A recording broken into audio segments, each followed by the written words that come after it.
Hello, I'm Zargonaut and welcome to my studio.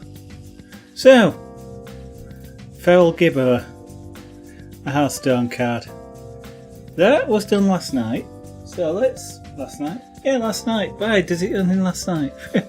It seemed like an awfully long time ago. So, let's get on and do some more with this. So, heat up the tools. Right. He says at this point, thinking, oh yes, what we're doing is filling that in, so I'm going to heat that tool up.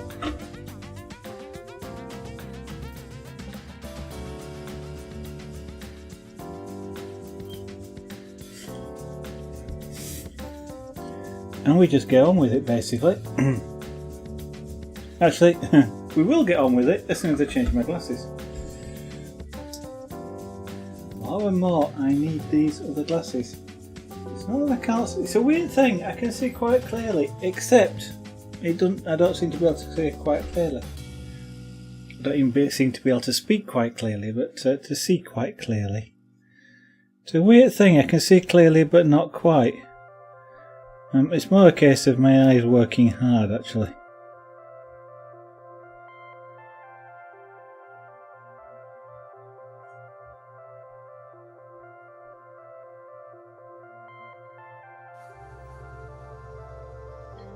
So this is kind of the bit that's going to take a while to do.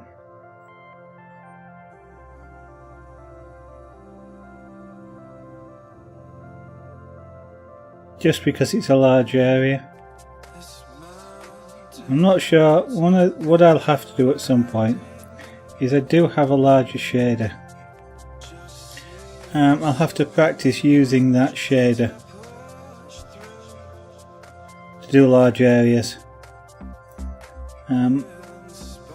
Problem what you get often, as I found with these tools, now whether it applies to other machines and tools for other machines, I don't know. But one of the things I've found is on all of the flat shaders that I've got, they heat unevenly. So I know, for example, the right hand side of this shader is hotter than the left.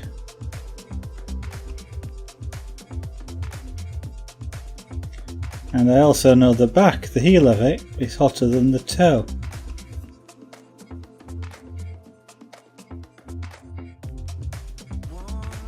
So when I'm applying pyrography, that's something I have to watch out for, because if I touch the wrong part of the tool down, then I'm going to get something I didn't expect.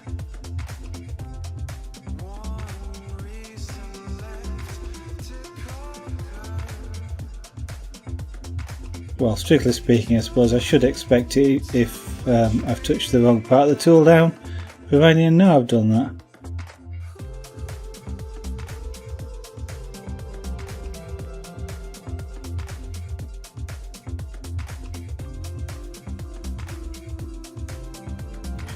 Now this bit, where the lettering is relatively easy because it's the same colour in amongst the letters. Up here where it says Feral Gibberer, I will have to work around the letters.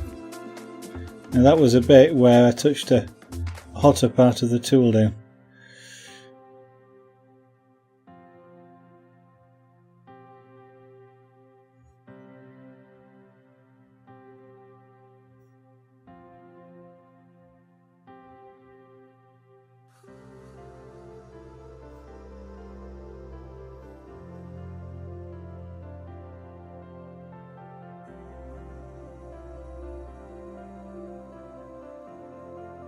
Ideally what you want when you're using large areas like this is a tool which is got an even heat all the way across it, so you can use all of it as you work.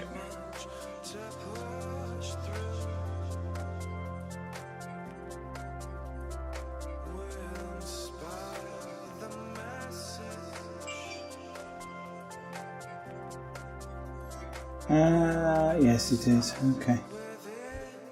And I've actually avoided above that line, and I shouldn't. I should go all the way up to the top line, but never mind, we'll sort that afterwards.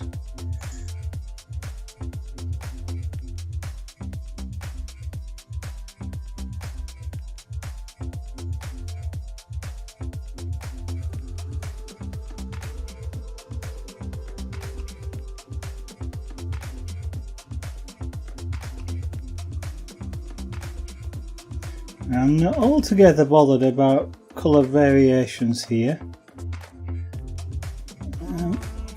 Going by the card image, this is kind of like a worn stone, and so it has colour variations.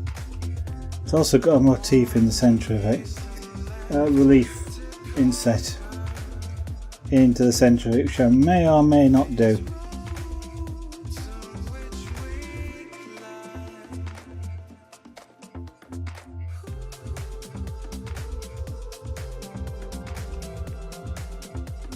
It won't be something that's particularly easy to do, although for relief insets all I really need to do potentially is just do the dark edges. So there's a shadow edge and then sort of a slight darkness on the other edge, so you can get that inset look quite easily. It's just quite a complex one to do. It's a candle actually, looking at it.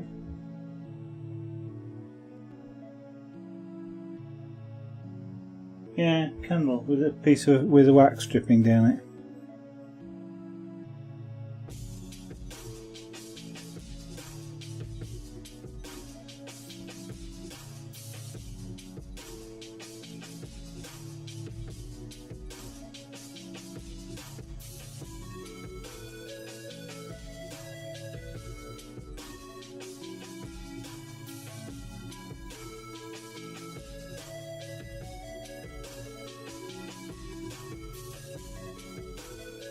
Now what I'm doing here is small columns, and I'm doing that on purpose rather than going all the way across, because what I can do is by doing small columns I can overlay some of what I've already done, and so it's kind of like preheating the wood.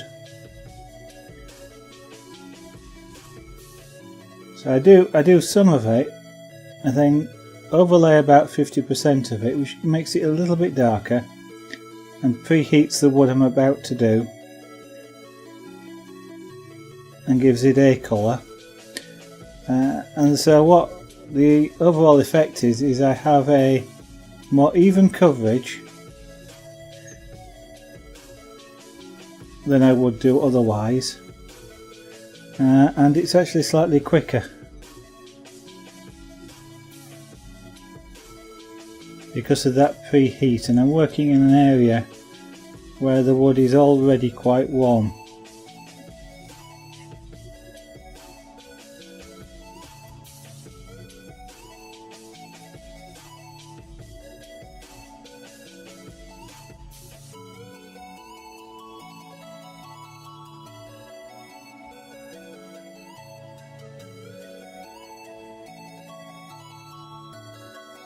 Now it gets darker around some of these lettering like that, partly because the wood is already partly cooked, but also it's like a liquid glaze almost sometimes on the top, and when you heat it up again you're just sort of liquefying the already liquid colour that's there and just spreading it around a little.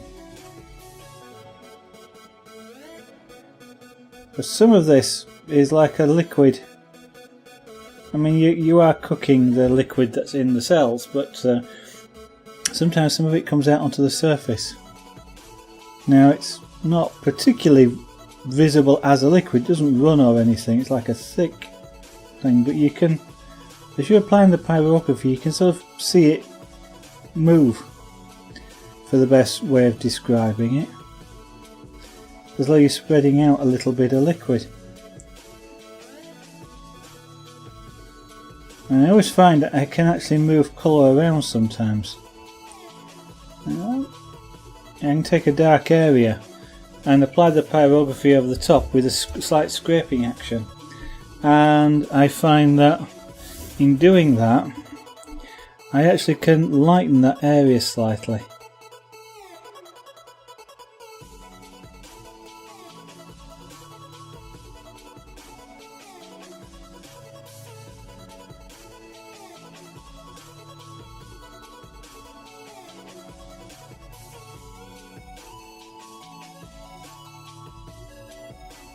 So what I'm trying to do here is keep the tool flat on the wood, and you can actually feel it. If I tilt it up too much, I can actually feel it scraping or scratching, which is the edge of the tool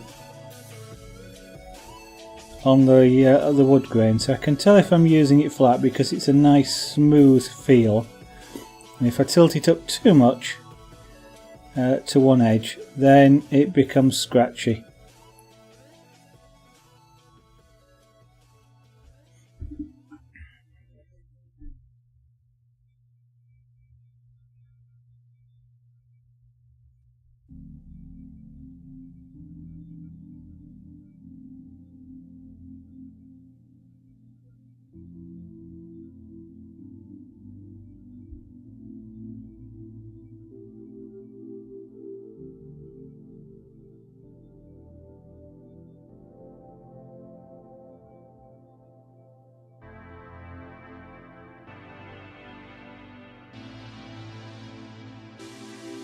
Now the fact that I'm getting a little bit of a darker effect around the lettering doesn't actually, I don't actually mind that.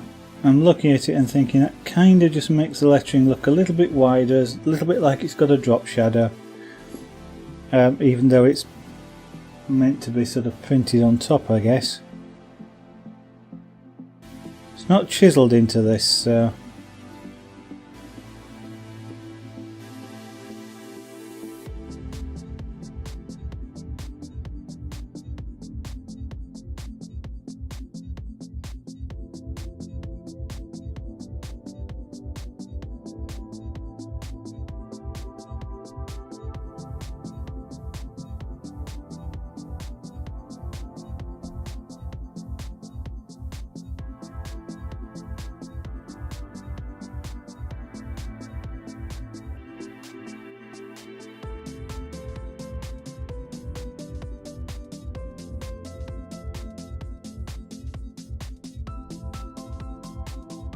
I kind of want to turn this up a little bit. Maybe I'll do that.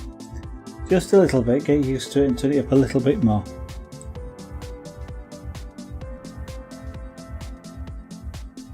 I have to be careful though. The more I turn it up, if I hit a patch of a place in the wood where it really takes the colour very quickly, then what's going to happen is I'm going to get a really dark patch.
Okay, right.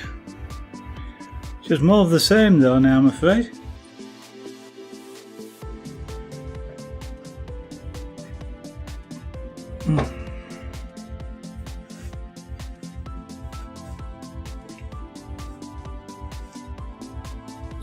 was looking at this earlier today from across the room, and it's going quite well.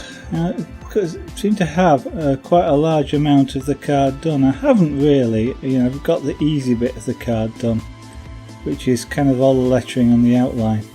It just gives the impression of being more close to being complete, just because you've got lots of colour.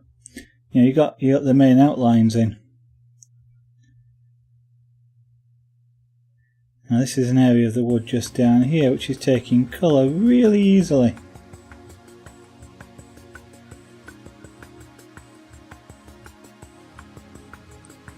I don't mind wood taking colour easily, I just kind of wish it would be consistent.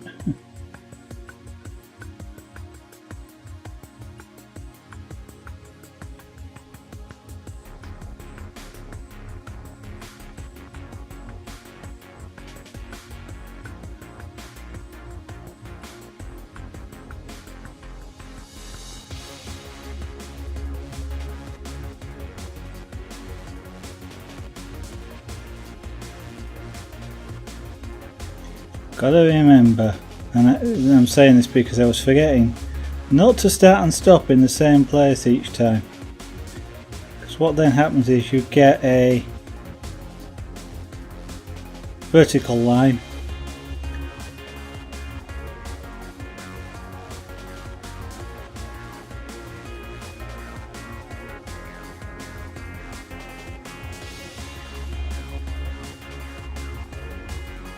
It's you get the blob effect, which is a because when you stop the tool on the wood, you literally stop it, which means that it suddenly that area of wood gets a lot more heat than where you've been running, moving the tool across the wood. So it goes a slightly darker colour. And if you apply pyrography over the top, even if you go over it like I'm doing, like go over the blob, that blob is always darker. It sort of maintains that difference. So you end up having to sort of be really careful to go up to the blob and after the blob, pick it up again after the blob, in order to smooth out the colour. So it's always a good idea, if you're filling in like this, not to stop and start in the same place. That way, because you do still get blobs, but they're spread all over the place, and it's a lot easier then to sort of disguise them. Of course, the better way is not to create the blob in the first place. And the trick with that is not to stop. So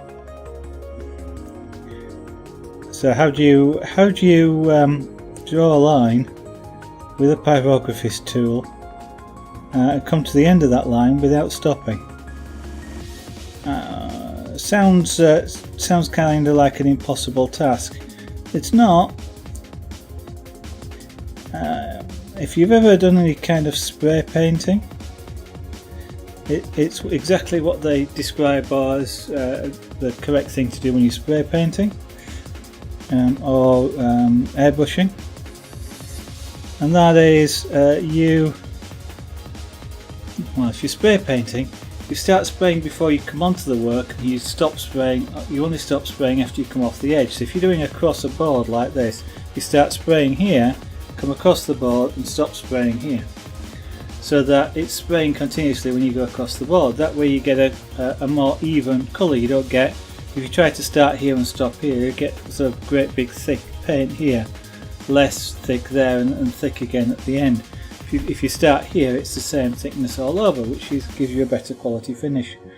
When you're airbrushing, for example, or if you just want it to fill in this area, you'd come here, you'd start moving and start spraying here, keep moving, stop spraying here, and keep moving.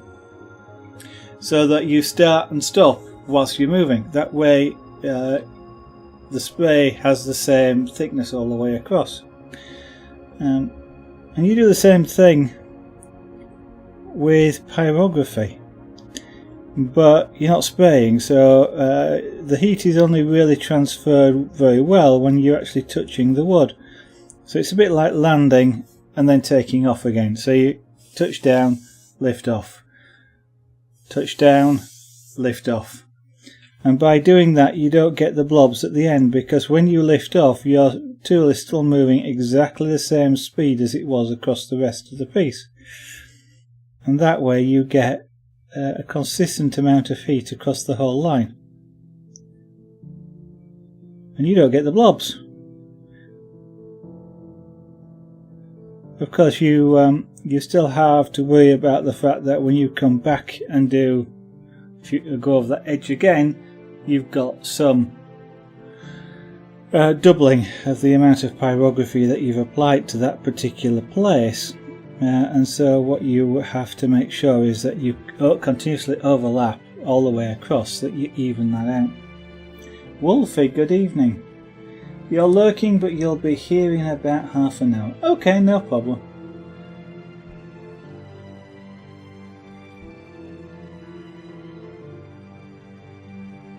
So in about 29 minutes I'll stop.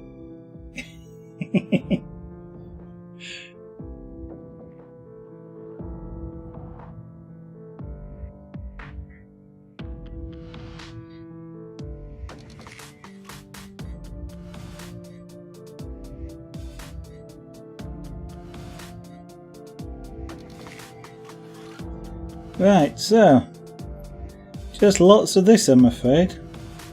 Pyrography isn't a particularly fast art form in this style. Okay, if you're working pure black and white, so you're doing things like cross hatching perhaps, or just literally working pure black and white, then yes, it can be quite quick, because you can use quite high heat and just you don't particularly care how much heat you apply, as long as there's enough, and so you can work really quickly. It's a bit like working with an ink pen as opposed to a pencil. Now, if you work with an ink pen, you get the same amount of ink, no matter, you can move if you get a good ink pen, that is, and no matter how fast you move your pen, how slowly you move the pen, you get an ink line, that's it. With a pencil, of course, the more you press, the darker it becomes, or perhaps even wider. With an ink pen, pressing harder doesn't actually make any difference, apart from maybe ripping the paper. It's down to just how quickly the pen delivers the ink as to how dark it is. Well, it's kind of the same thing with pyrography. It's a bit like using a pen, because if I turn this up enough, then it comes out dark. No matter how fast I move the pen across the surface, I'll get a dark row, dark line. And so if I'm doing sketching in that style, then I can work quite quickly. Of course, you have to be more confident. It's like drawing with a pen. You don't get the opportunity to say, "Oops, I didn't mean that." You go with what you get. Now, not that there's a much chance here of, if I get a really dark line across here for whatever reason, I'm not concentrating, etc., I'm still stuck with it. But there is something about creating black lines that kind of you have to have confidence to do. I mean, even at this level here, this colouring that I'm applying here, I still have some leeway to sort of make corrections. If I make this too dark, I mean, if I make it too light, I just go over it again, as I'm going to do here. If I make it too dark, I can sort of play about with the area around it and deal with the fact that I've made it too dark.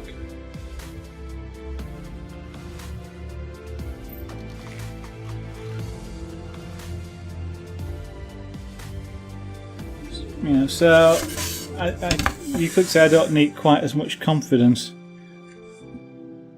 to work with at this level here, just because I have the opportunity to correct, well, to to disguise mistakes.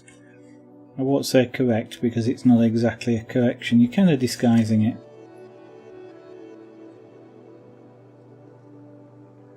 I just turned it around to use the nose of the pen here, or the toe, against the lines, because that way I can get a more sharper edge than if I use the edge of the tool.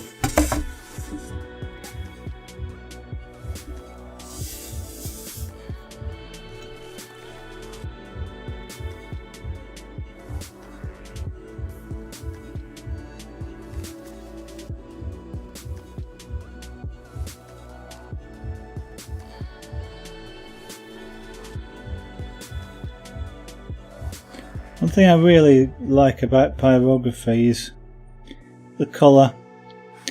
It's very much like sort of an old sepia toned picture. Or, well, sepia tone. Yeah, it's sepia tone, but the old pictures, of course, it was silver hairline. It goes brown after a while. And maybe that's the silver tarnishing. Not sure.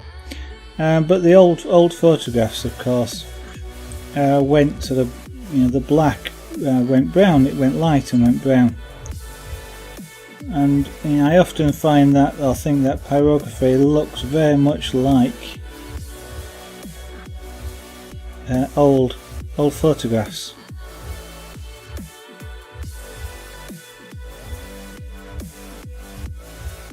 You know what? The thought has just crossed my mind is that one of the airbrush pictures I've done is actually of a film set. It's a film set in the Canary Islands. Canary Islands. I think it is anyway. Of a western town, actually, an old American western town. That kind of sounds odd, but the old Wild West, and it's got that sort of style of wooden buildings that you expect, whether it was true or not I don't know, but you expect in that area. And I did that with a sepia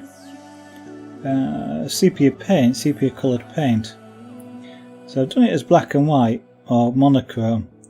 But instead of using black, I use sepia, sepia tone, and as a result it does look somewhat like an old photograph.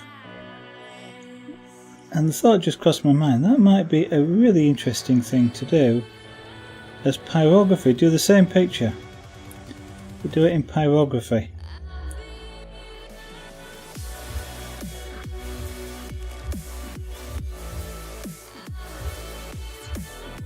And that will probably be quite a large picture as well. Might do that as larger than this.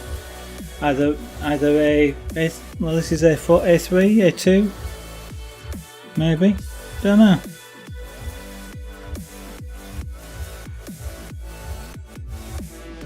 It was done as, I think it was done as A2 in airbrush.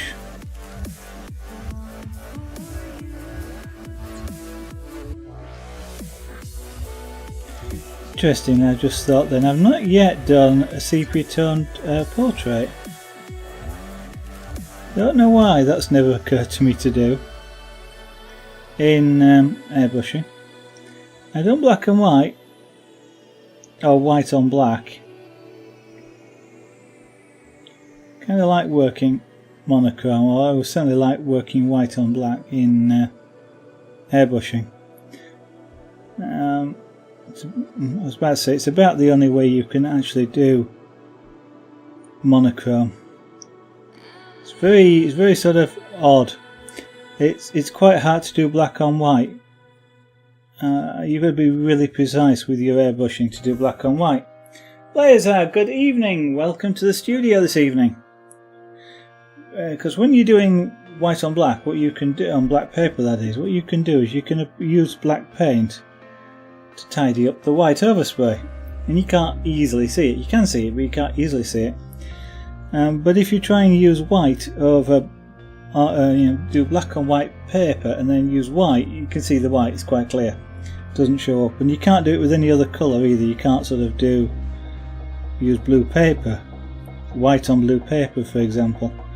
Again, because you try and put blue on and it goes light blue, or if you use red, you don't get that pure colour. It only works as black paper.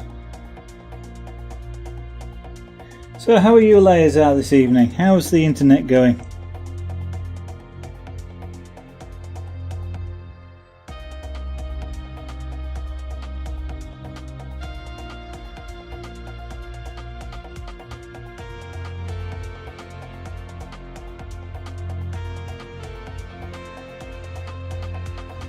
So large areas of pyrography. Always take the time to do, and it's one of those areas which it's often worth taking your time doing, not trying to rush it too much, just because you get a better quality result.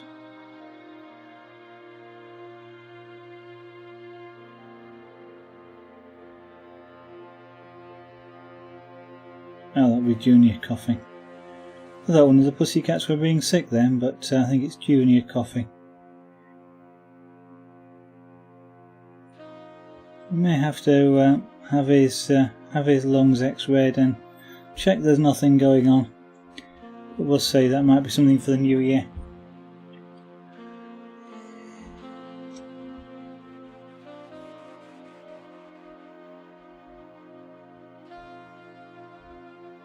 It doesn't seem to distress him, so he just coughs occasionally.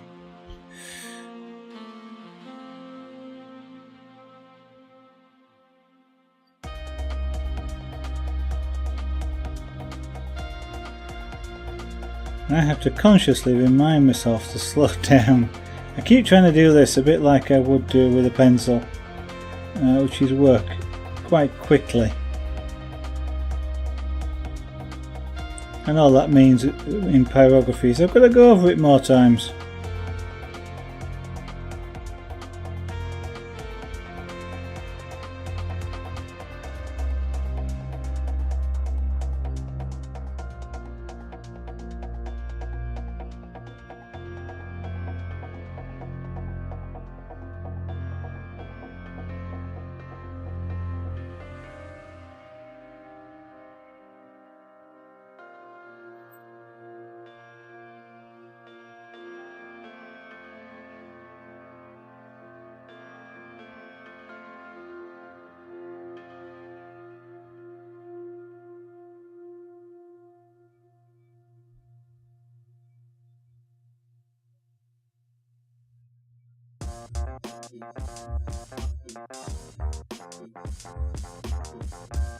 Yep, so I'm creating a line, vertical line, gotta be careful.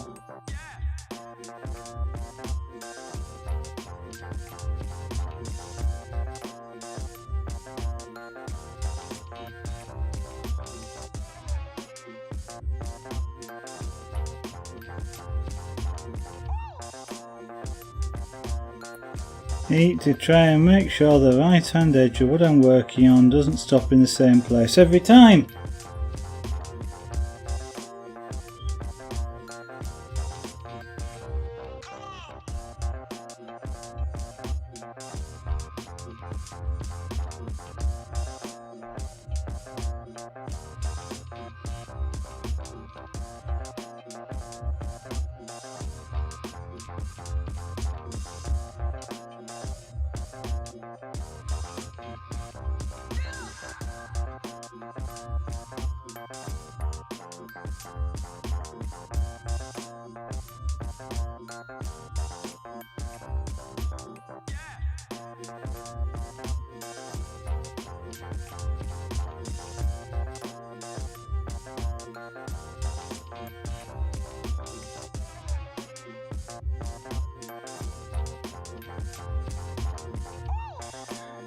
Well, so far, coming up to Christmas. I know I've got Christmas off, so I don't know what I'm going to be doing in the middle of the week before Christmas, but I'm not working, which is good.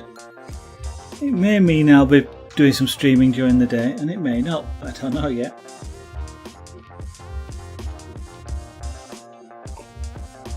If I stream during the day though, I might play some games, just because I'll be playing games.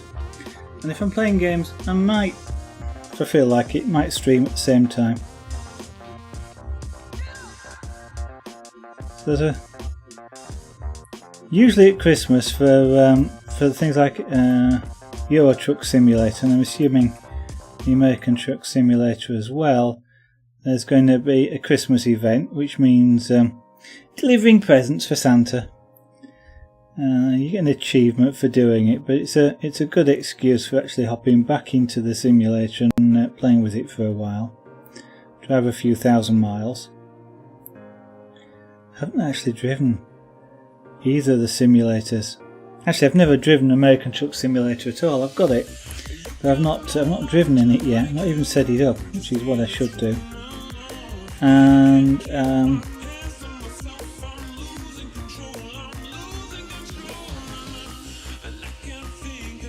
it must be almost a year now since I've last played with Euro Truck Simulator. So it might be fun to get that out. Get the steering wheel out and play with that. I'm kind of feeling like it's about time I started doing some more flying practice as well. I have a couple of simulators for model aircraft. One of them I generally use to practice a little bit of helicopter flying with, and I need to practice flying nose in, so I might do some of that. Maybe do some of that on stream, although it's kind of not very interesting to watch, I guess. But I also really enjoy flying gliders, or I used to really enjoy flying gliders. I haven't done that for many years. A particular type of glider which in the model areas, if you like, gets called slope soaring, because you fly off the edge of a slope or a cliff, and the wind hitting the face of the cliff bounces up, which keeps the glider in the air. And I really enjoy flying those gliders, because it's nice and silent. You just have the wind noise. I actually have a simulator. It doesn't have the wind noise in it, I don't think, but I do have a simulator that I can fly slope soarers in. I just enjoy flying those about. So I keep thinking I must get the transmitter back out, connect it back up to the computer, and do some more flying. So maybe that'll be something to do on a stream as well, which will be kind of an unusual thing.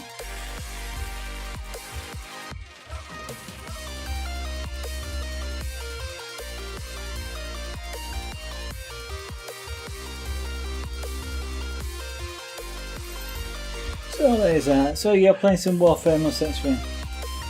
Okay, well that's good. At least you get to watch. Warframe is not a game I am familiar with, but I'm guessing it has something to do with war. I guess the clue's in the name. And no, you don't need to answer, because I know you'll be busy here over the other window.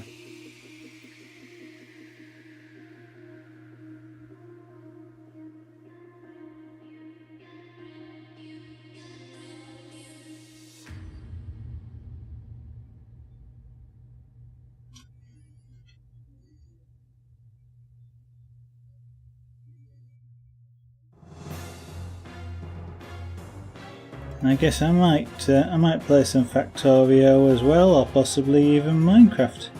I don't know, I've not sort of planned what to do over Christmas. I think it's going to be a case of I'm just going to do whatever I feel like. It's been a really busy year for myself and Lady Zara.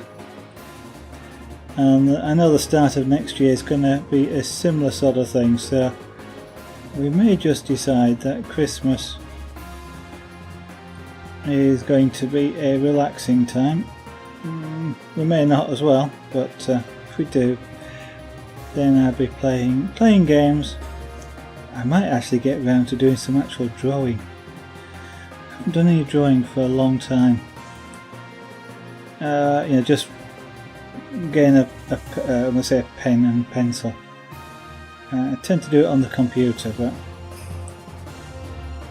just playing about, not actually doing anything in particular, but just playing about with things like a pencil, sketching anything that comes to mind. Because what I really ought to do is practice being able to sketch from imagination. It is something I'm not that good at.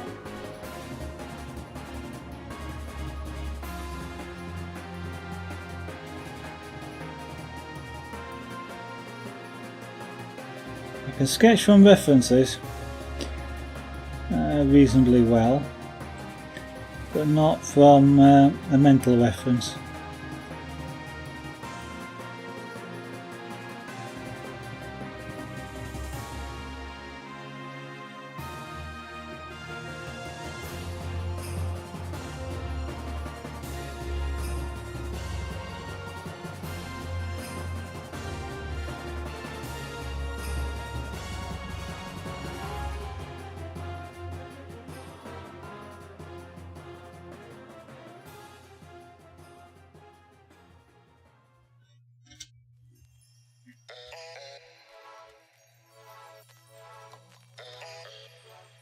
Actually, I was thinking also, what else could I do at Christmas? And I am thinking, actually, I've got a model tank over on my right hand side.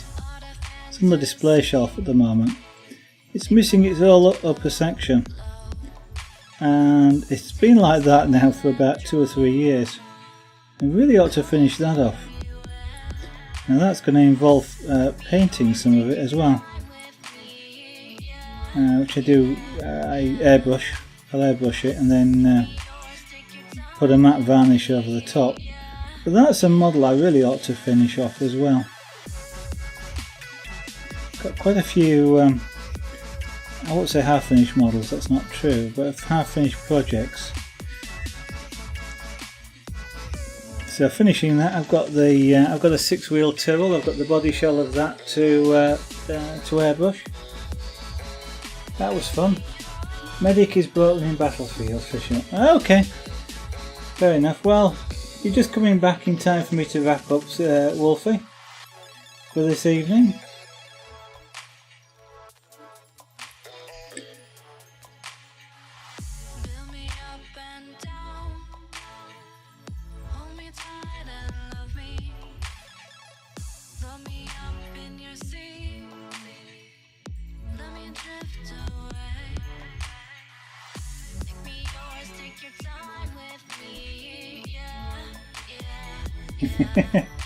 I'm not allowed to. Come on, 34 minutes. You're just finishing your games. See, I control you just as easily. I'm not due to finish for another hour yet.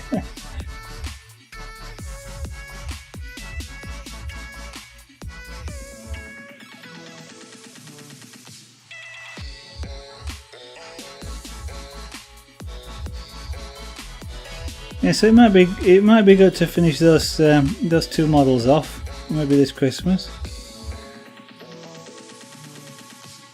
I say the 6-wheel, just the F1 racing car, the 6-wheel Tyrrell, just needs its body shell painting. That was not a particularly difficult thing.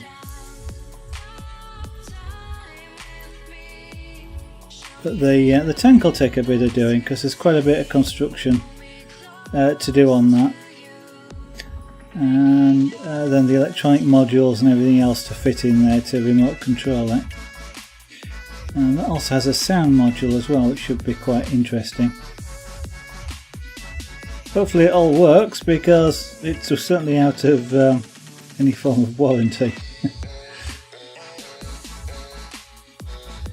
I've got some half completed plans as well to create a low loader to put that tank on, because I've got a 112 scale. Is it 112?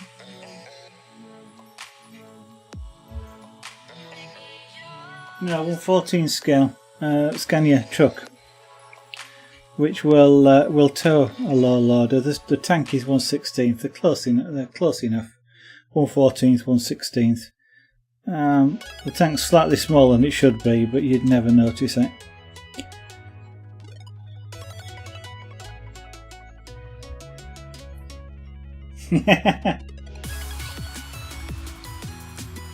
Okay.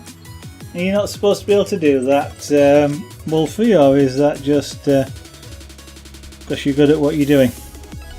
Okay, I think that's not bad as a colouring on there. Let's do the central banner as well, I think. That's probably going to be a good thing to do.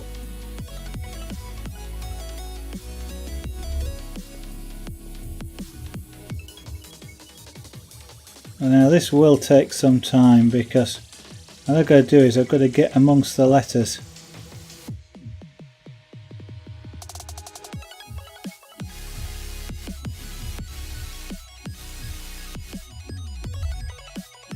One of the things I'm quite pleased about is with airbrushing, I have practiced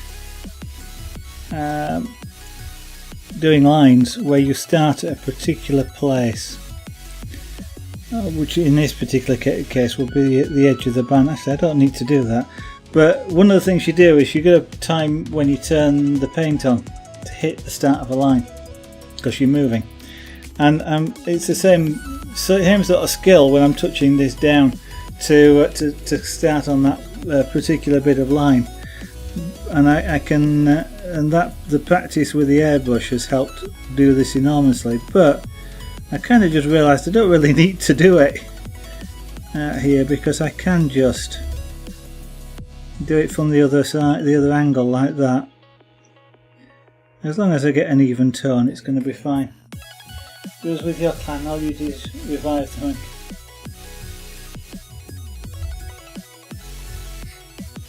And you play 32. Okay. Yeah, so basically you got lots of opportunity to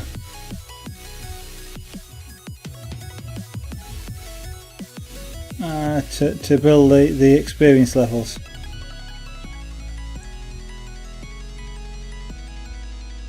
Maybe I'll spend this Christmas completing a lot of the projects that are sort of piled up around here. In terms of, I've got a small laser cutter. It's a tiny sort of thing, and it won't cut anything particularly thick or heavy. So it won't, for example, cut this plywood. And it's only about 4 inches in size, but what it would do is do a raster image on there, which is actually the reason why I got it in the first place. Was just to experiment with a laser etching onto wood. So it might be interesting to get that up and running this Christmas as well. Just like the 3D printer that's next to me. It's kind of like finish off a number of these projects.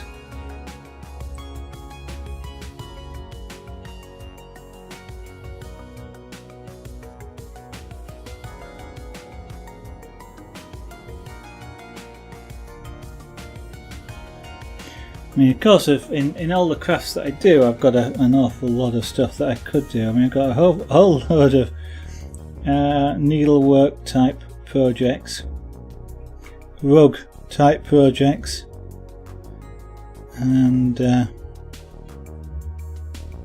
I've even got some plastic kits. I kind of like helicopters. And so I've got quite a few helicopter kits just set over there. Well, actually there's 4 set over there. I'm sure there's another couple around somewhere.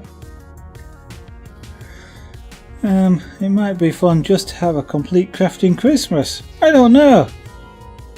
So many choices. I can play games or I can do actual crafts. I know actually what I kind of want to play games, but I feel better doing the crafts. Because I'd actually feel like I'd achieve something. The thing with games is, you might achieve something with games, but it's kind of, there's nothing tangible at the end of it. You can hold up and say, I did this. And that's, well, having said which, once I've completed a project like that, I lose interest in it. That's one of the good things about the chainmail stuff is being able to sell it means I can do it and then I can sell the piece, so I don't have to sort of think, where do I store this, like any of the other things.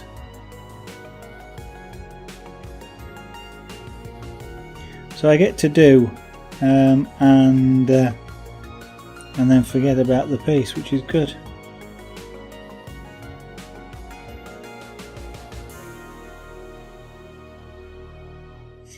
Now then, we've got, it's sort of bright up here and then there's sort of a darkness.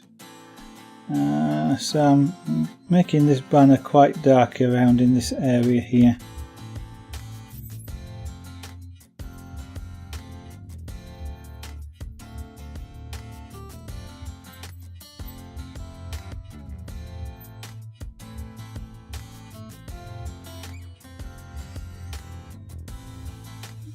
But for some reason it's being a little bit awkward just around here in that area there, just there. Did not want to take colour.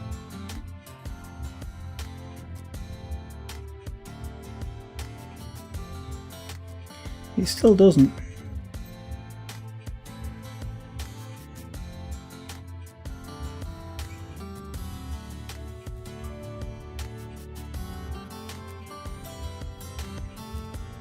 You sometimes get that with wood. You'll get an area that you've got to apply quite a lot of heat to get it to change colour, and it can be very uneven. And you've got to apply. You've got to be careful applying a lot of heat because it will suddenly change. And then you've got a colour which is more than you wanted.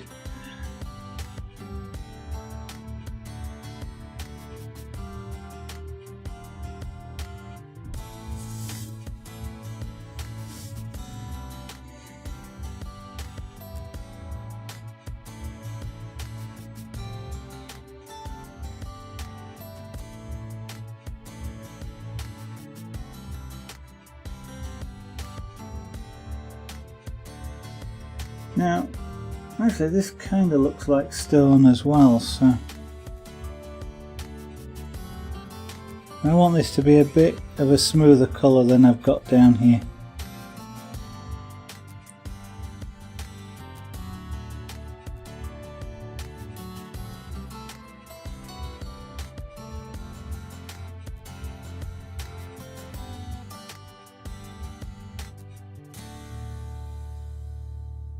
So one of the tricks at this point is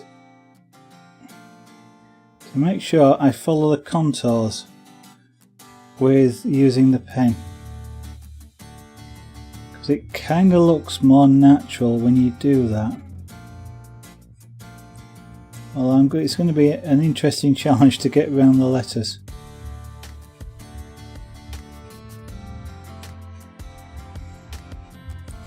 Well, this first stage here is quite dark.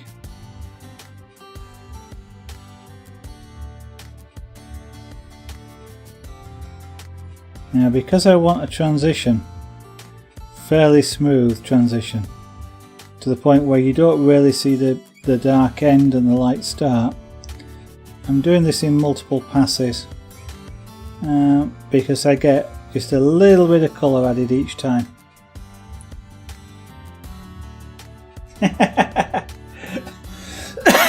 is somewhat, isn't he?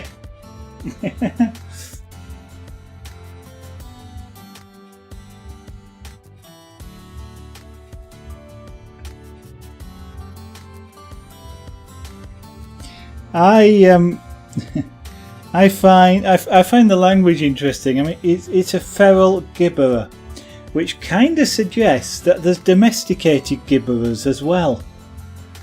And I'm not sure that's the sort of pet that I quite like, or sort of I don't know, do you farm gibberers?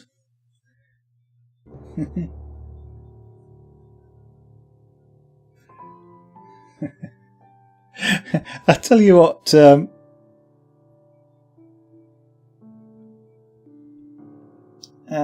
Wolfie, is there an actual Hearthstone card of a troll? Because that would kind of be fun to do, wouldn't it? A troll card where it's actually a troll.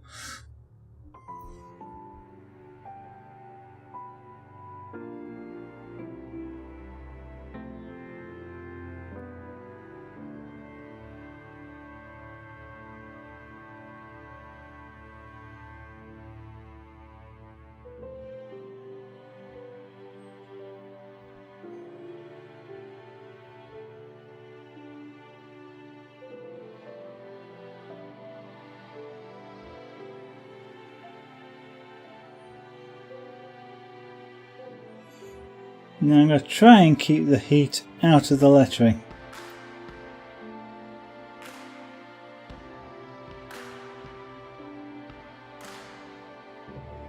So that they stay white.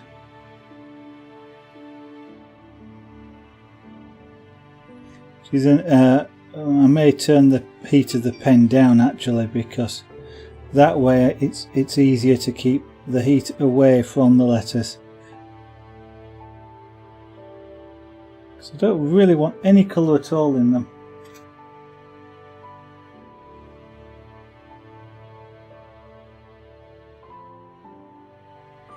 That way they will stand out and look white.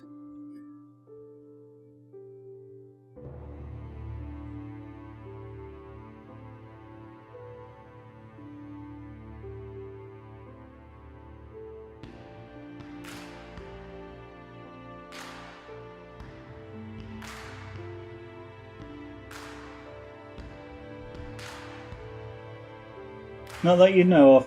Oh, okay, that's kind of pity. It would just strikes me as being to be amusing would be to do a troll card, a card of an actual troll or troll, I suppose, as we would pronounce them in the UK. I don't normally like doing it that way, but we're going to have to do it that way. But I'm getting. Yeah, turn it upside down. Let's see if I can work that way. Yeah.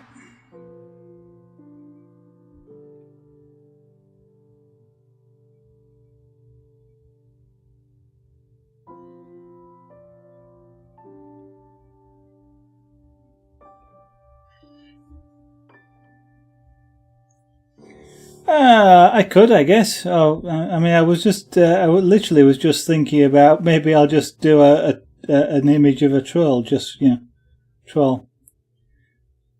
How you doing, Eddie?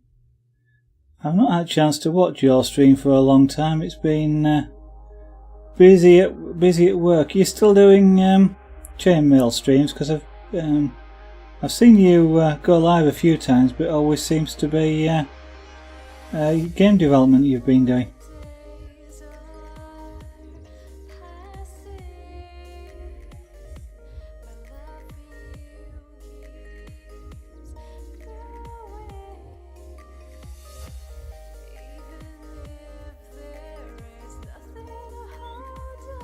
I guess though,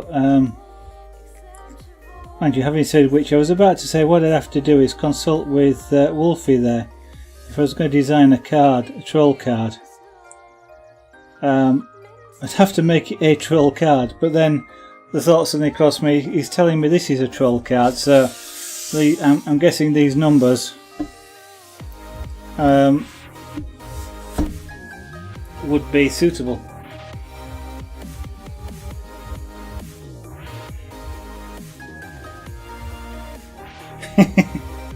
Yeah, that's always a perennial problem, is needing more supplies.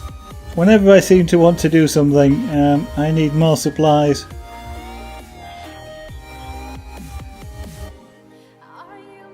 And yeah, I've got some nice... He says, trying to remember what they are. I can never remember the metal. I'm trying to reach under my easel here for... What are these? Oh, niobium. Yeah, I've got some nice niobium rings to do something with. Just got a few just to play with. I love the colours. The titanium-like colours, but they're shiny. So, to have a play with.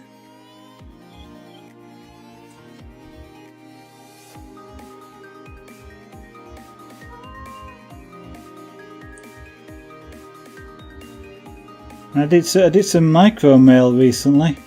Boy, is that hard work!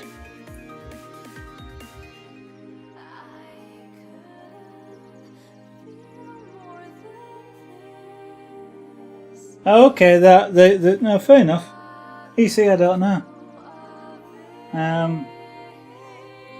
I suppose then, Laser, what you could do with is a fluffy looking troll, as opposed to a fierce looking troll. A fluffy one, maybe holding a teddy bear or something.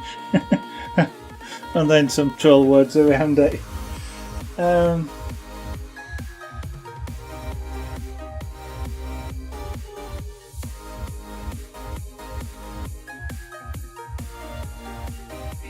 Your Christmas tree. Did you ever do that solid Christmas tree? Anodized aluminium. Here's AA. Yeah. Did you ever do your solid Christmas tree? I don't ever recall seeing you seeing that done. But there again, last year I didn't take a great deal of notice of anything, to be honest. Or was it the year before? 2015, early 2016, I didn't take a great deal of notice.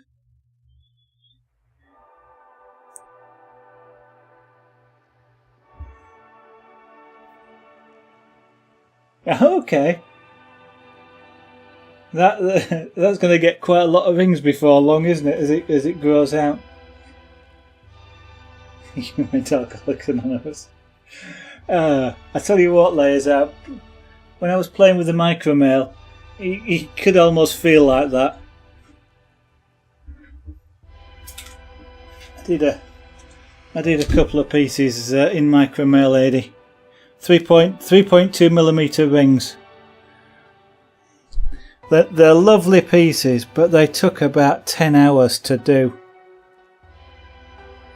European 4-in-1 and round mail. There's 500 rings in each of those two pieces. And,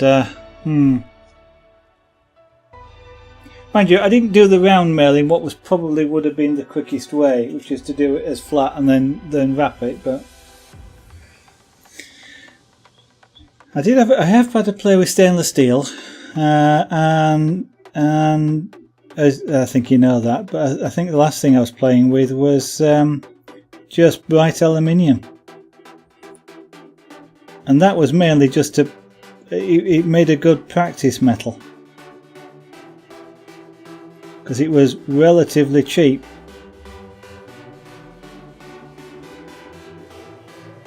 Compared to anodized, and I wasn't as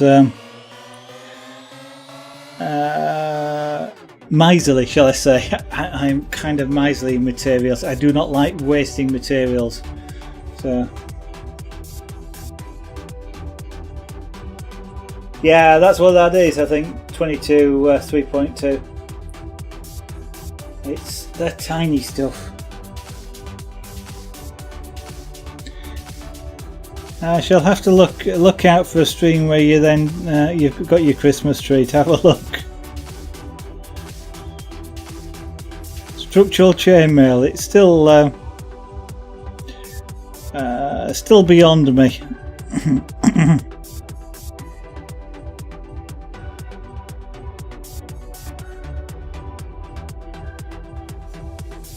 Mind you, I did correct my sterling silver bracelet.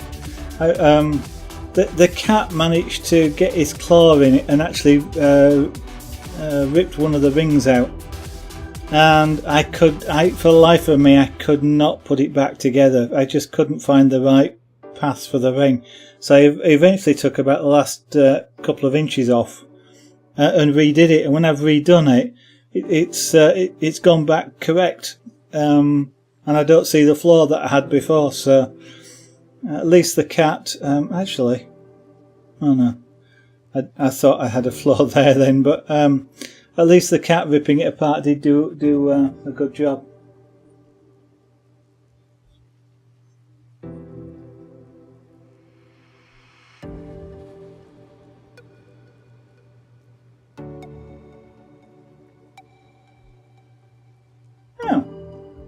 That's interesting. How did that manage to do that?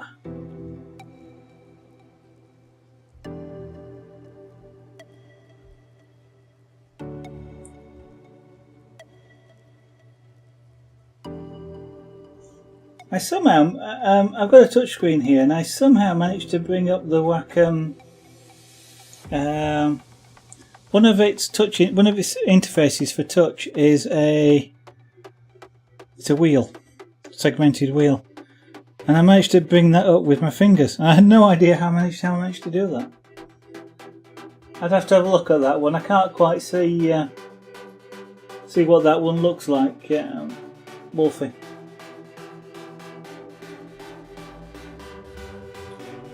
I have seen some layers out. I obviously don't know which ones you mean there, with the scales on. And they're sort of some of the Chinese dragons. They're quite a long thing, but it's actually structural. It stands up, it rears up, doesn't it? I think the ones. Okay, not like that. Okay, no, I haven't seen that.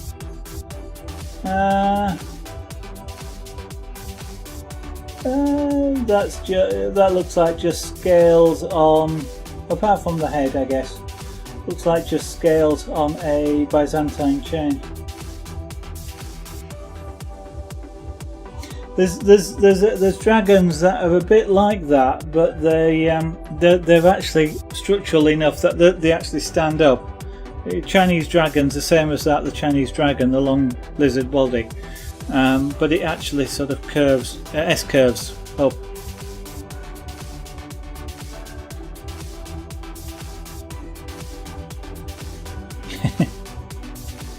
How does a card make a sound, Laser? Let's say, Wolfie.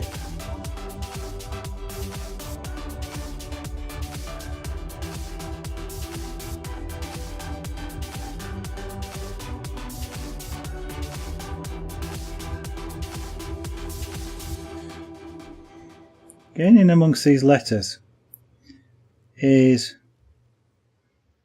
interesting. I don't want it to come out dark, but actually what I ought to do is turn the heat down on the tool significantly.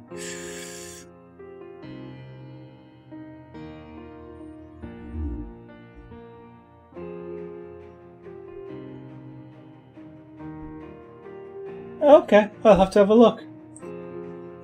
I think, yeah, but I have seen some really lovely scaled dragons.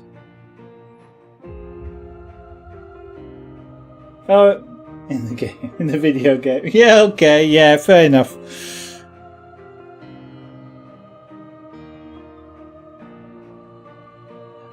I mean, I was thinking it's a card, a physical card game. How does a card make a sound? And sort of, other than the slapping down sound as you go, there you go, I've won.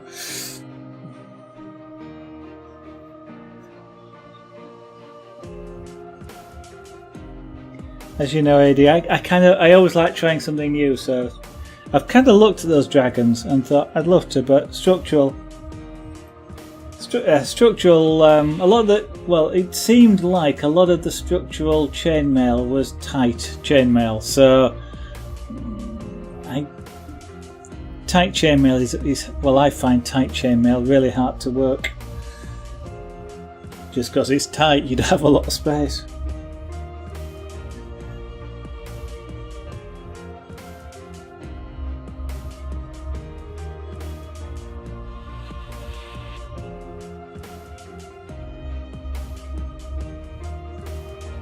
Yeah, I thought they were awesome, and it's still, you know, I work chainmail a little. Well, you've seen me do it, and I still find it amazing that those things, those sculptures, and I describe them as sculptures, are still rings, small metal individual rings. And yet you can get something like that, such awesome things out of them. And it's still me, and yet I kind of know how it's done, and yet, yeah, and the skill. I mean, I find it amazing how people actually think of, hey, if we do this and this and this and put that, and we get this at the end of it, you know.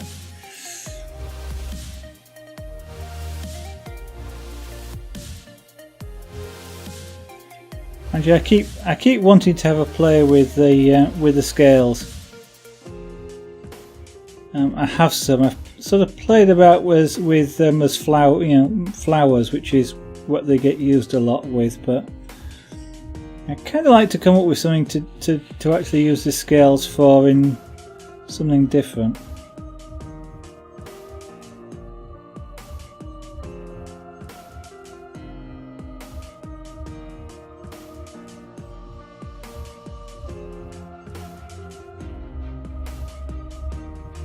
So the trouble with things like chainmail and beadwork, so many pretty colours. I love the sparkly colours and the solid, nice, rich colours that you get. And there's so much I'd love to be able to do just to play with them that I can't think of anything. It is, I suppose. It is. I mean, you can apply that with everything. I mean, you apply that with this. You know, you can see some of the work that some people do, and it's a hot pen. And some of the work that people do is absolutely fantastic. You get people like Cnut Bush, for example, who is, he's sculpting. He takes I'll say clay because I don't actually know what he sculpts with, or resin, but he takes something, a block of something, and he turns it into these amazing models. And you get the programmers, like yourself and AD Fall Guy there. Okay, I do some programming as well. And you take nothing, you take simple if instructions and things like that, and you turn it into this game or this thing that, you push a button and something happens on a computer halfway around the world or something like that. And I do find those sorts of things just wow. And yeah, I'm easily impressed, perhaps. Just a minute, AD. Let's find a...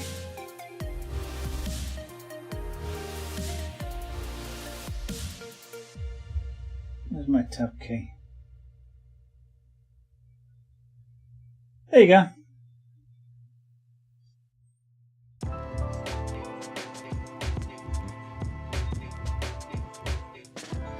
Yeah, that's the sort of thing, exactly.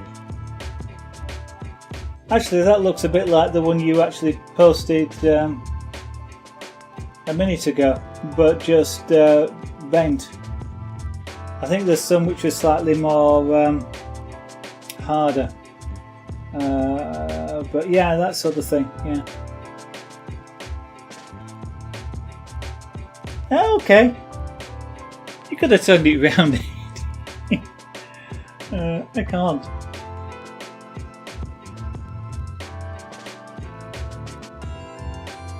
I like that. That looks really good.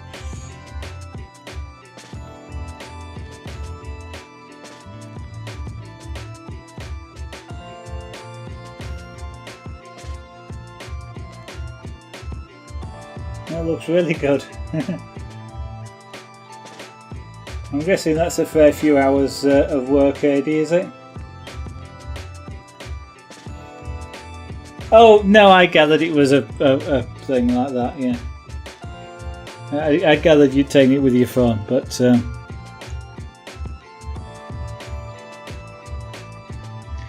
that's the thing with phone pictures. Even if you take them the other way around, the phone always posts some portraits down. It's annoying.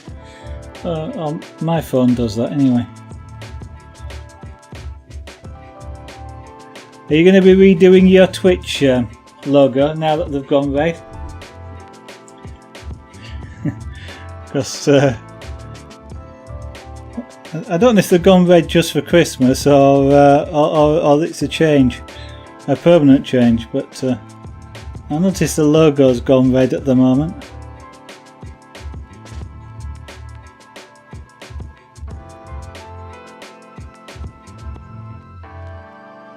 So I'm going to avoid the centre of the letters, in between the letters for the minute, and then I'll cool the tool down and come back and do those.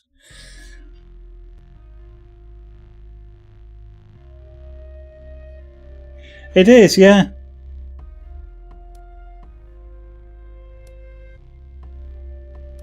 I don't think I've seen anything like it before.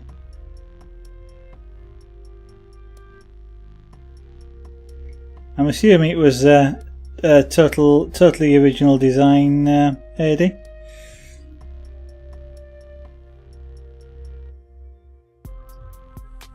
My logo looks not. Yeah, my logo does, but the Twitch logo. Certainly on the iPhone, and I'm sure I've seen it on the web as well. Instead of it being a purple background, it's a red background.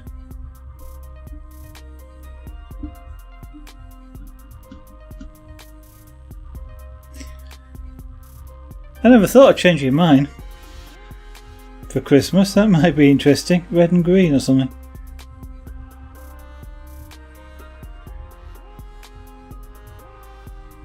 Yeah, this sort of is.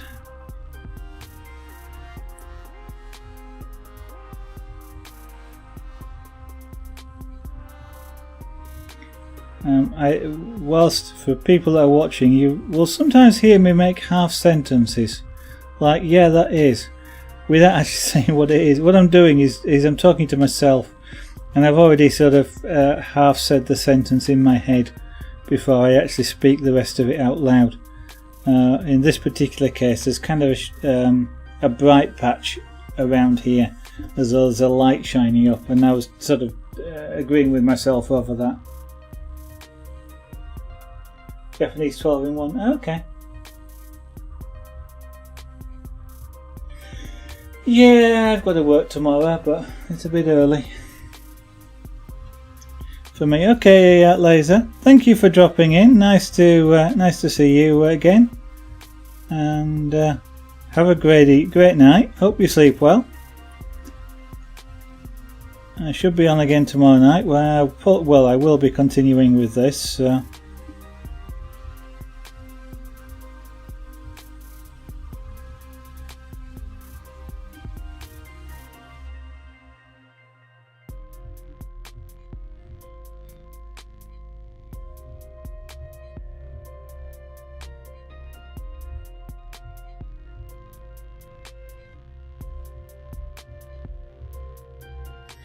What you need, Laser, is a well-paid version of Wolfie's Job, where he gets to sit around and watch videos all day.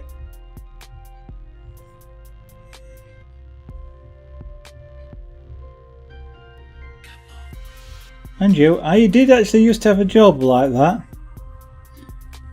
I worked at one point in a television switching centre.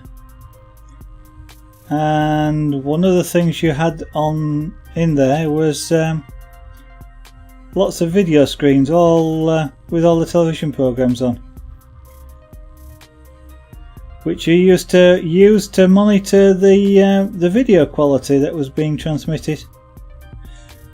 So that if something went wrong, like a transmitter failed or something was wrong in transmission, you'd see it on screen and you could do something about it.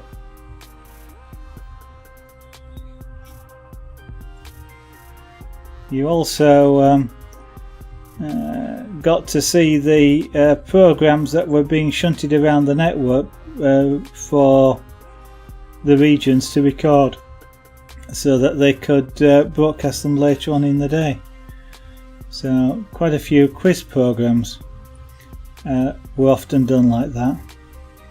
So I often got to see answers to quiz programs before they were broadcast. It's amazing how intelligent you can look when when the program comes on and you know the most obscure answers.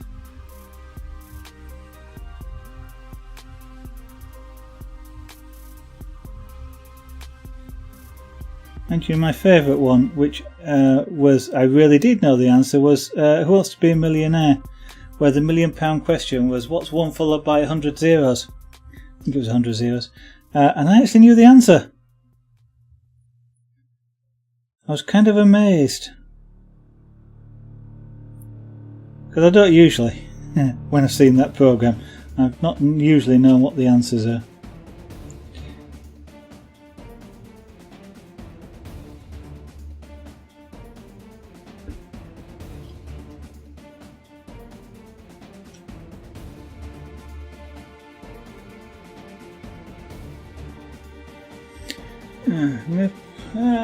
Yeah, we've got sort of a darker area there. It's a bit curled, so we're going to apply a bit of colouring, but I'll put a basic level of colouring in and then go back over it, I think.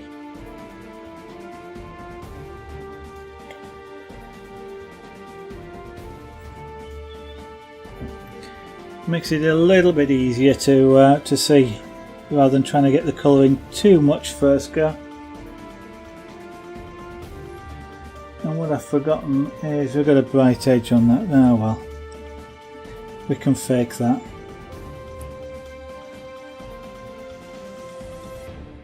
So I've forgotten there's a bright edge on the ribbon, which is kind of just the way light reflects off of it. But I can simulate that just by coming slightly darker underneath the edge. Fool your eye. That's a bit lighter than I want it to be. Come on, take some colour.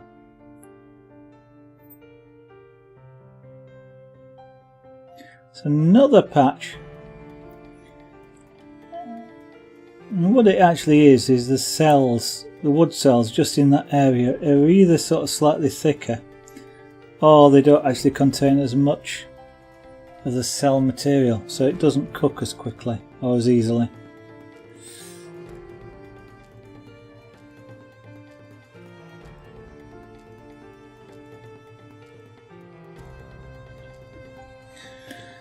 Yeah.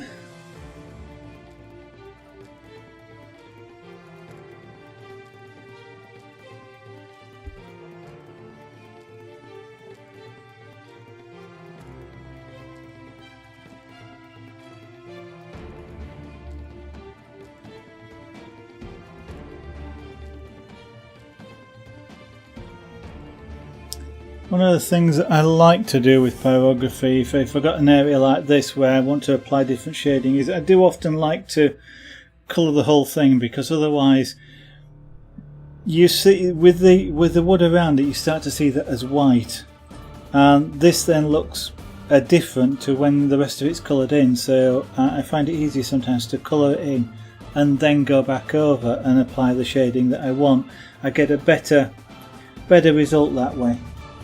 Just because I'm not comparing the colour that I'm trying to get here against the white, I'm comparing it against the colour that I've got around it.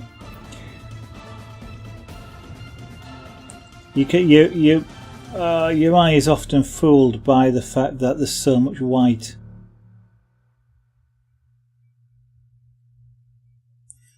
Despite the fact that it's wood coloured, it's not actually white. Your eye does start to see it as white.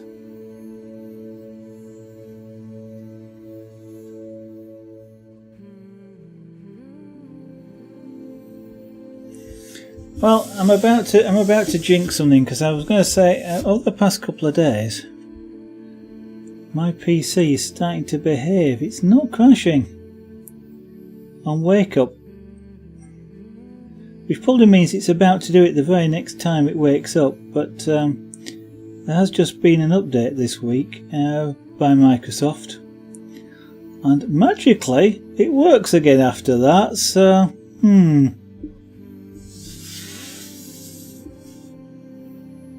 yeah, jinx it by saying it.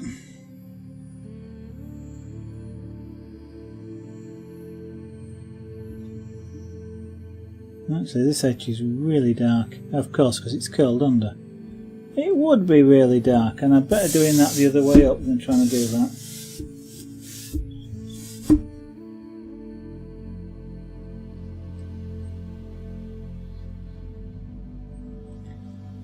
So since the fall creators update, I've been having problems with the PC, in that every time it woke from sleep it would crash with memory corruption errors. And memory was okay and the disk was okay, so it suggested the problem was drivers. And yet I updated every driver I could find to its latest available version, and it was still doing it. But magically, after this week's update, all of a sudden it's working okay. I kind of started to come to the conclusion that I didn't have a driver problem, I had a Windows problem, and that it had to have been something to do with the update. I mean, the first thing an update does is reinstall all of the drivers anyway, which is a pain, but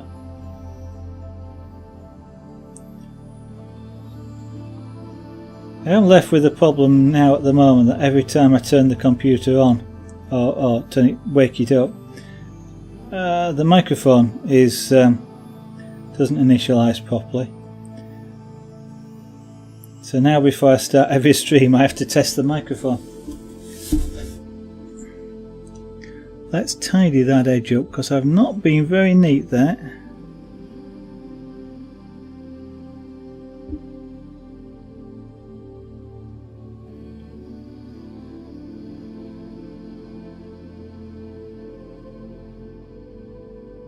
I want that to be quite dark.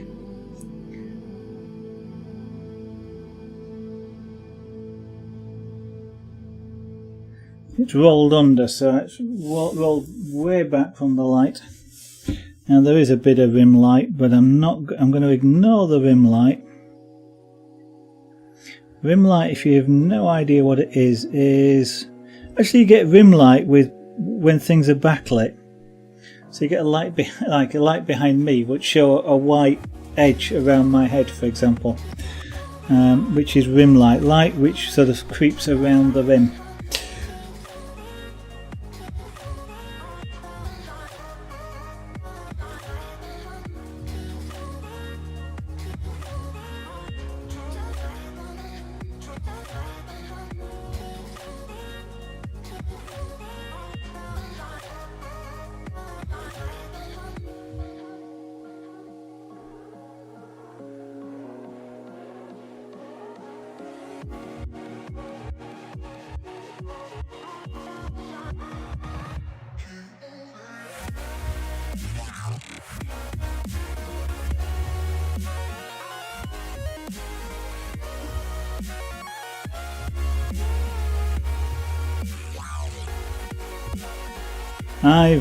I've been drawing an awfully long time, and it still amazes me how the right shading, and I'm not doing it right at the moment, but the right shading really kind of changes the way changes something from looking flat to looking completely curved, just because you put some extra shading in or something like that. It still amazes me how your brain gets fooled.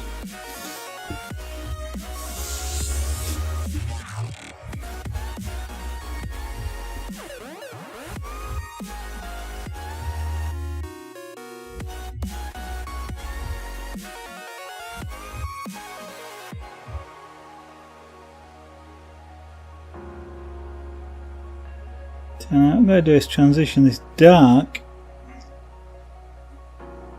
to light.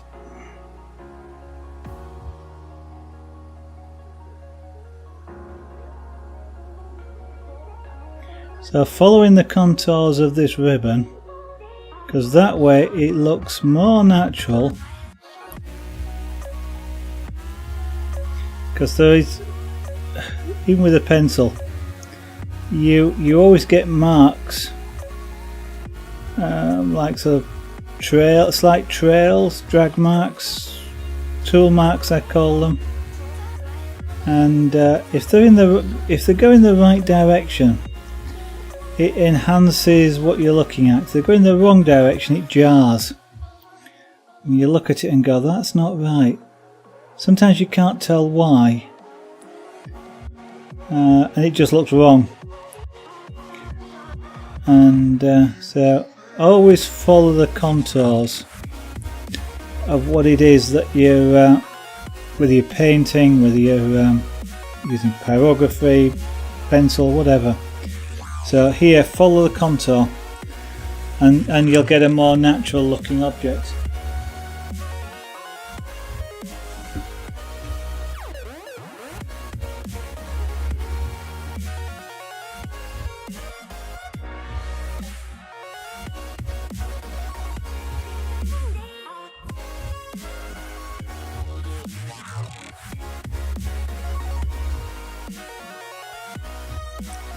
I am pleased with the transition I've got here. I'm going to extend it a little bit. I want the transition to be somewhere in this sort of area. But if I continue doing it the way I'm just doing it here, I'll gradually push the transition out. And that was a hair.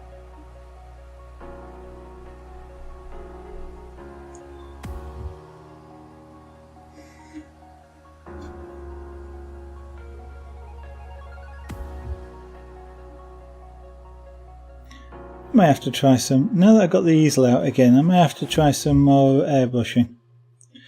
Oh, all these things I want to do. I haven't practiced, apart from the monochrome airbrushing I did not so long ago, I haven't done any airbrushing for something like 2 years. And I'm way out of practice. And a lot of my paints want a serious mix up. Otherwise they'll be completely useless.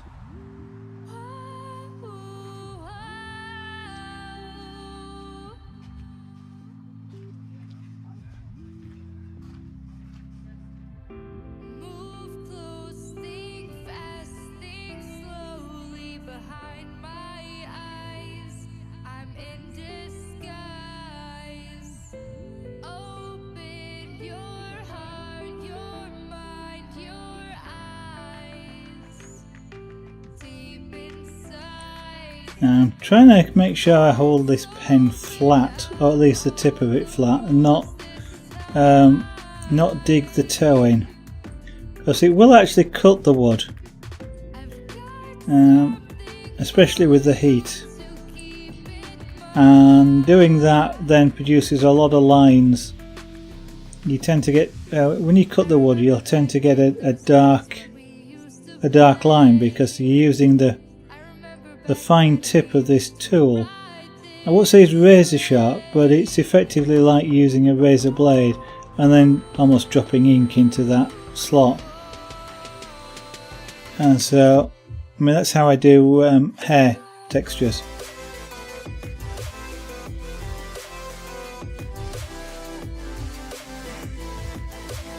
And so I've got to make sure I keep this flat. And you can feel the difference actually, as long as you're aware of that you need to feel it. You can feel when it's running smoothly and when you're digging in slightly.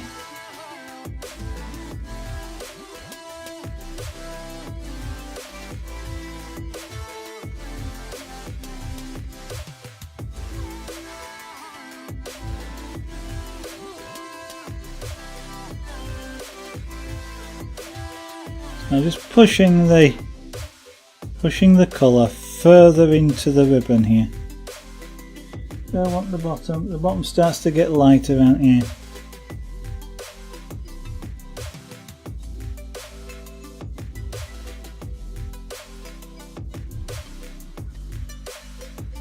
So modulating the speed as well, just to cook this start a little bit more than the end. So tail off. Get a little bit faster as I start, which in itself makes a transition in colour as well. So yeah, I'm going over this a lot of times. It's a lot easier to build up colour than it is to try and do it in one go. You often get a smoother colour like that than if you try and do it in one go. It's really hard to get a smooth colour immediately because you're doing lines next to each other. If you ever try that with a pencil, try it with using the point of a pencil. Try and draw lines next to each other to create a solid colour where you can't see the lines. That's kind of what I'm trying to do here.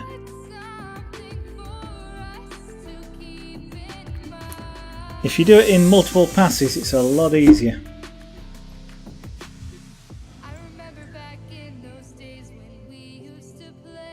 Yeah, I've still got there's a dark transition just there, which I want to lose that dark transition, but it's starting to look like a curved ribbon. Interestingly enough, it looks more curved here than it does on the broadcast screen. So I need to just ease out this dark edge here.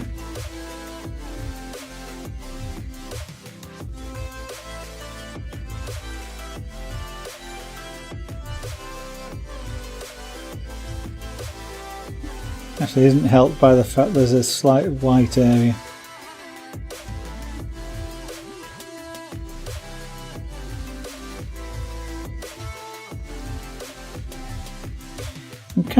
This weekend has gone really kind of fast. I kind of felt like it was Monday this morning, and now I'm kind of disappointed that tomorrow is Monday.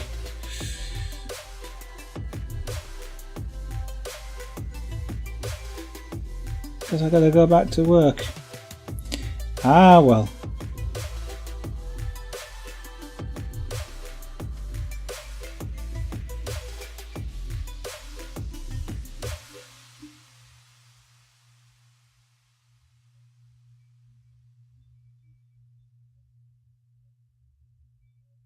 Now then, has that transition gone away?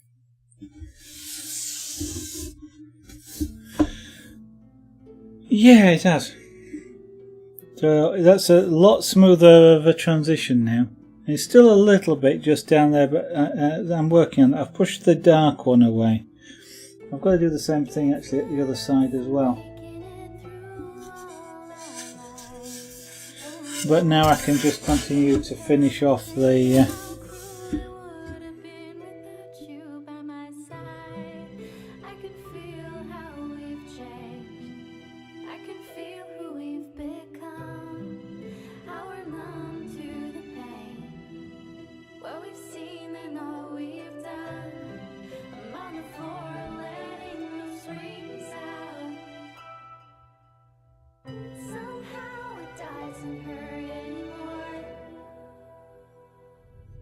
We grew close as children, orphans under a roof. You want time to go? Yeah, because you want to get your cards, don't you? You're after the release of this new deck.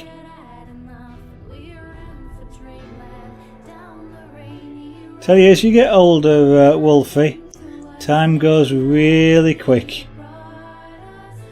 Yeah, it's 1st of January and then suddenly it's a couple of weeks to Christmas. It's amazing how quickly the years go by.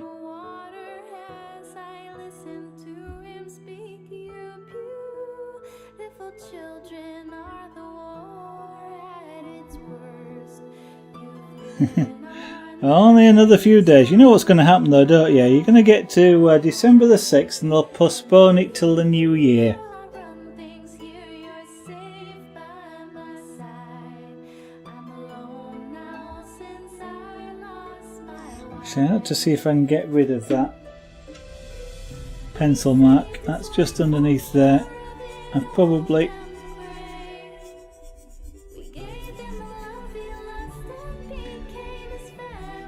cooked a little bit of it in. Yeah, I have.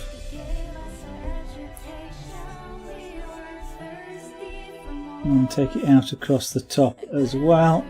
That I haven't cooked in, so that's okay. Where's my brush? There it is.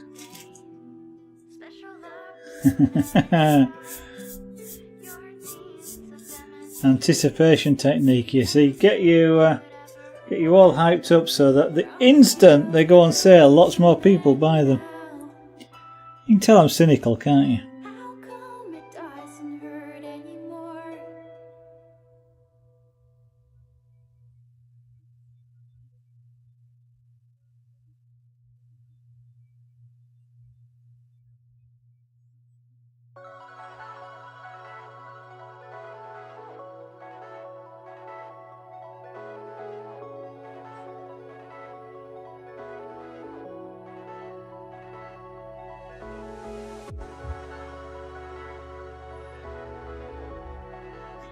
Well, Lady Zara and I were out this afternoon at a local fair, I guess you could describe it as. I think for the first time there I tried venison burgers. They're quite nice if you've never had them before.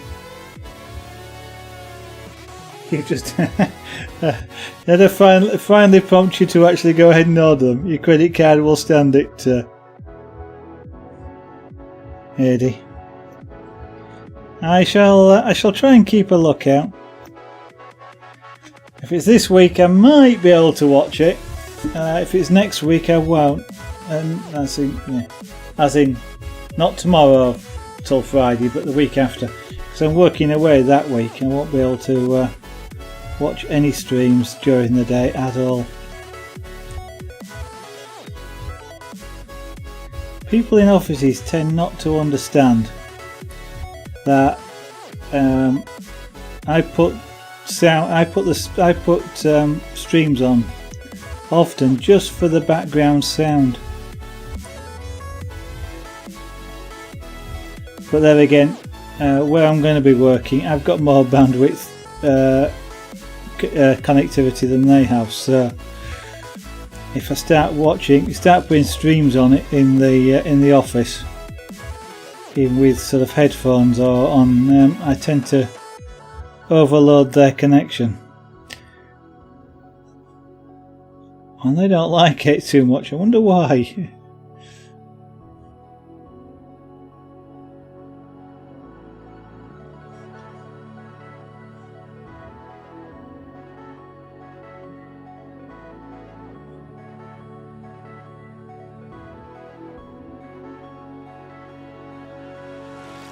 I was about to call this a Phantom Gibberer for some reason. I don't quite know why. You tried a Vega burger?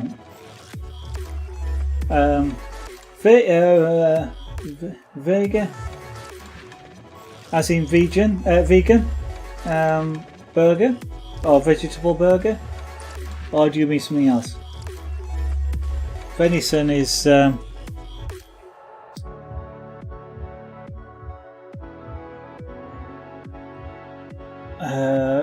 deer, isn't it? I think. Vegan. I know you're not English. I'm just checking because you're Dutch.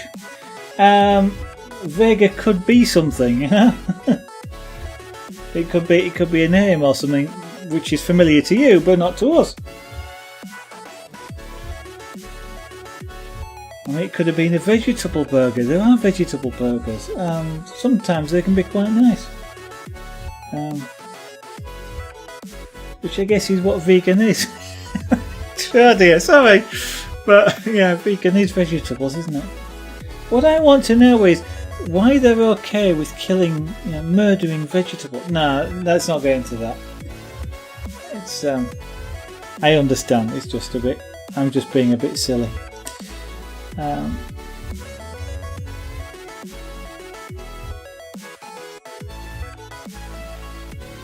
Actually, it's not something to make fun of at all, really. It's a belief, and they're, of course, fully entitled to it, and to live as they choose to live.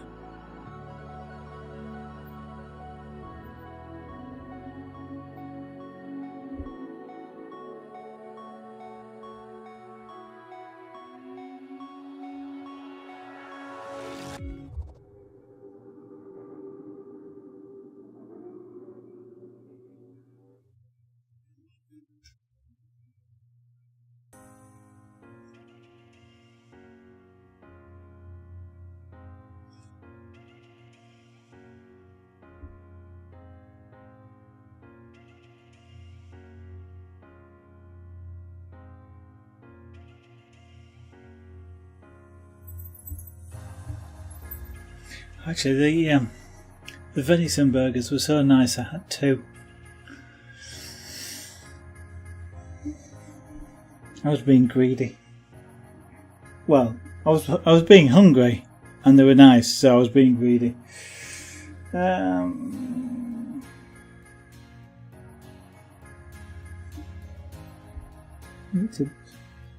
want the top here needs to be darker. Anyway, and I need to bring this in the centre because of the way the ribbon is curved.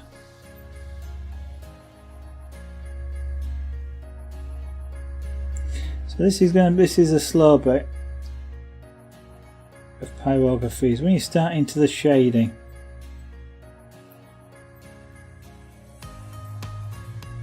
because the shading takes quite a long time to build up.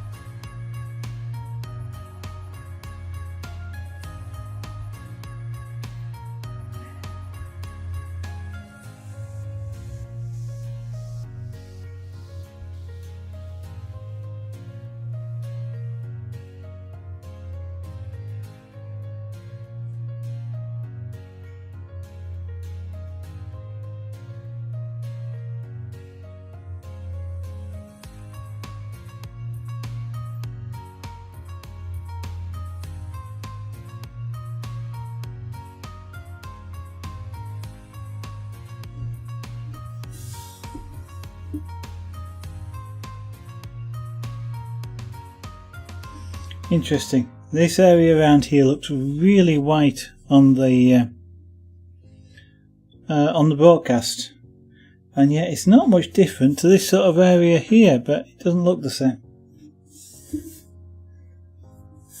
Let me work upside down. I got better access to the area by doing that. It's easier with pyrography to work with the tip of the tool than it is to work with the heel. You've got a better sense of where it is, both in relation to actually being in contact with the wood as well as where you're placing it on the wood.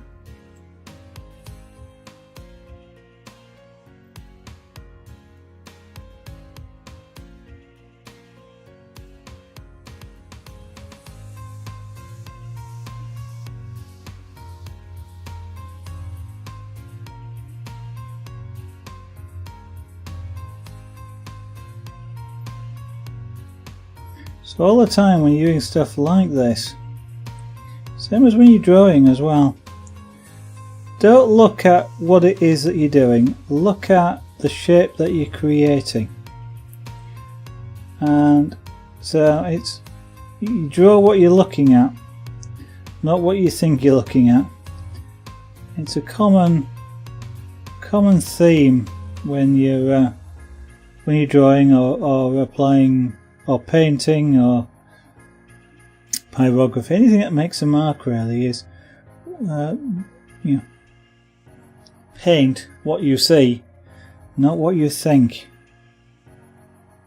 So just following the shapes. It's sometimes as well when you're drawing things, it can be quite daunting to look at something. You want to draw a car or whatever, and you look at it and go, how on earth do I do that? How do I draw a car? Don't try and draw a car. Pick a bit of the shape, like there's an oval. It happens to be a wheel, but it's an oval. So you draw an oval. Nice simple shape to draw is an oval. If you think of it as an oval, you can get the angle right, because an oval can be tilted, so you can get the angle right, and then you build off of that. So there's a little bit of an arch over the top of the oval, and it's a bit wide at this end and a bit narrow at that end, and it follows. So you draw the shape. You might have just drawn a wheel arch, but it's a shape. You just follow the shape of the oval that you did. And start off like that and work your way through. Pyrography is the same. It's how I do this. I'm not looking at that really and going, it's a ribbon. All I'm doing is looking at that and going, I've got a curved shape. And I want it to be darker.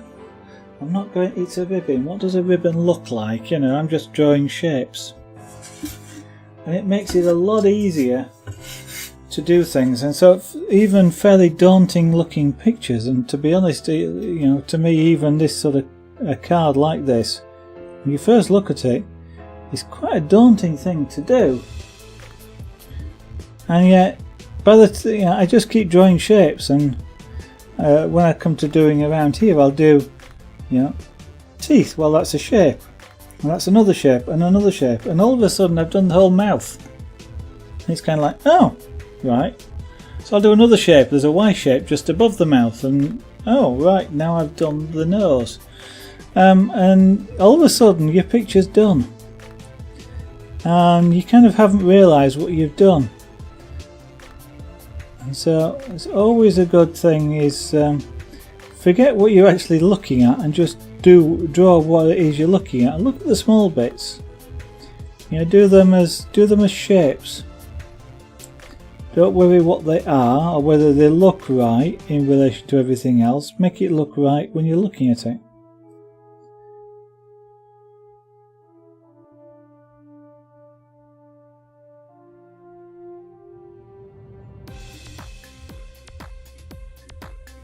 That's interesting. So we're coming across basically dark fairly much across here to the... I say interesting because we're looking at the reference picture of the card itself. There's almost a slight white glow around the letters. It's almost as though somebody's gone following the shape, colouring in around the shape. They haven't, I don't think. That wouldn't be the way a graphics program would do it, but it kind of looks a bit like that.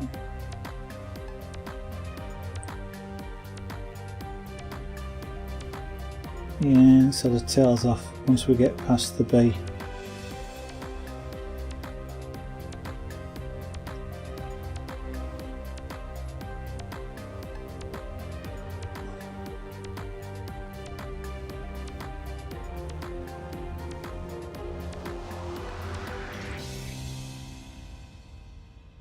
And of course, although I am using this card as the basis for this particular image, and it will resemble the card, it won't be an exact copy, either in colour, well obviously not colour, but even in black and white, or in details. Now I will look at it and decide, do I want to do that bit? Do I want to do something else like that bit? Do I want to do something that just sort of resembles that? And I'll be doing that all the way through. And basically I'm almost going, can I simplify that so it's easier to do but still looks good? And if I can, I'll do it because that saves time. And saves effort and needs less skill to do, which suits me really well. Because basically when it comes to things like this, I'm a bit lazy. Right, well, I've not finished that by any means. I've not even finished the ribbon by any means, but we are sort of getting there now. And now that I've turned this over, I've got a completely different view of this. That's really rather unsmooth in terms of colouring. You can see all the tooling marks, as I would describe them as. So that's something I'll have to go over and lose the, let's say lose, work the tooling marks out of it.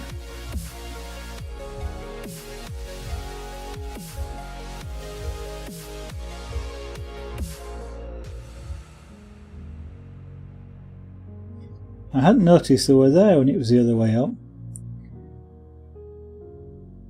If you ever watch an electronic artist in particular, you may see them often turning the image upside down, mirror imaging it left to right, or just generally looking at it from an odd angle.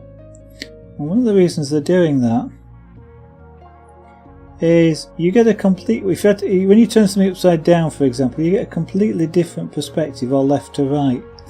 You can see things that you didn't see before. Some of it is because I say your eye, but your brain gets used to what it's seeing and no longer spots it. So something that's if you walked away and came back in an hour and looked at something, you can spot a glaring mistake that your brain's been ignoring for the past 3 or 4 hours whilst you were working on it, and you get blind to it. Flipping an image over in some way, upside down, left to right, sideways, whatever, gives you a completely different perspective, and your eye suddenly is no longer able to ignore the things that it was ignoring before, and they become obvious to you.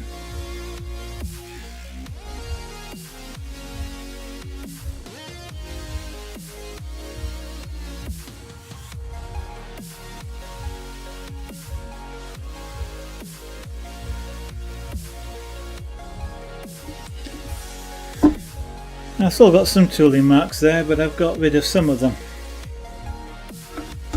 But that's it for tonight. We're now at 9. Time I stopped and managed to get on with a few other things off stream before I go have a sleep and have to get up for work in the morning. Luckily I only have a very short commute, but I still have to work. So I'm just going to do the usual wrap up at the bottom of the screen, the blue box. That's all the URLs. There's the usual-ish social media in there. Of course, there's Facebook and Twitter. Twitter's a good one if you want to keep up to date with the channel, because I'll tweet when I go live, and if I can't go live, I'll tweet that I can't go live. If I'm going to try something new or thinking of doing X or Y, that's the place I will tend to just make it known. But I don't tweet about a lot else, so low volume tweet, but usually if you're interested in the sort of stuff we do, good place to keep track of what's going on. And YouTube, gradually uploading all the Twitch archive onto there. I'm up to about August this year. So I was going to say there was only a few more videos to go, but since I got to August this year, I've done about another 10 streams, so it's going up again. I've got to get the last updated, but they're going onto there gradually. Once they're done, then I might start and do the odd specific video for YouTube that looks better as a pre-recorded video than a stream. And of course, zaragonart.com, my own website, work in progress, but the intent there is to describe a little bit more about the both the pieces and the techniques, the art that's actually been done with its pyrography. What is pyrography, that sort of thing. And of course, Etsy, the shop. If you're interested in any of the chainmail jewellery, that's a good place to take a look. Well, look, we are now coming up towards Christmas. It's getting a bit late to start to deliver stuff, especially to some areas of the world. Which reminds me, I need to look up where you can export wood to, because there's some countries you can't. America is one of them, I think.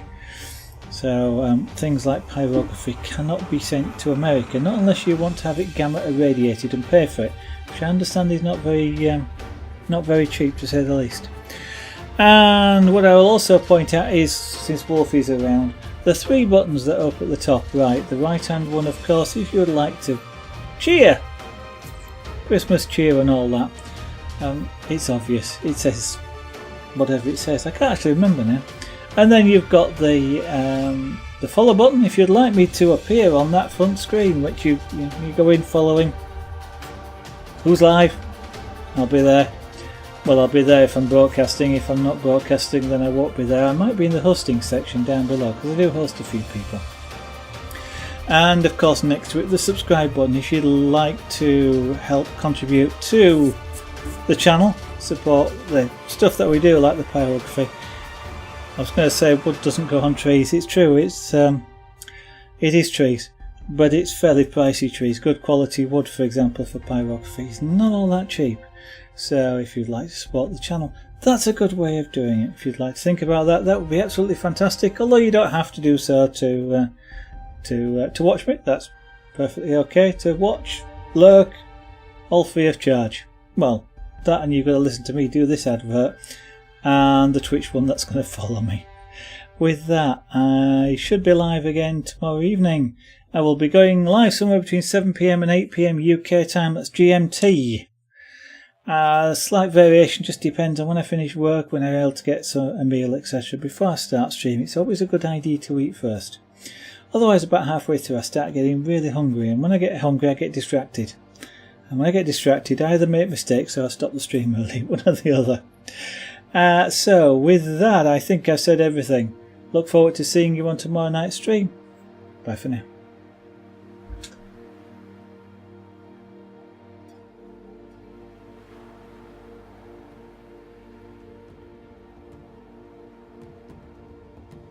Through the ocean breeze, through the falling leaves, I'll fly, I'll fly.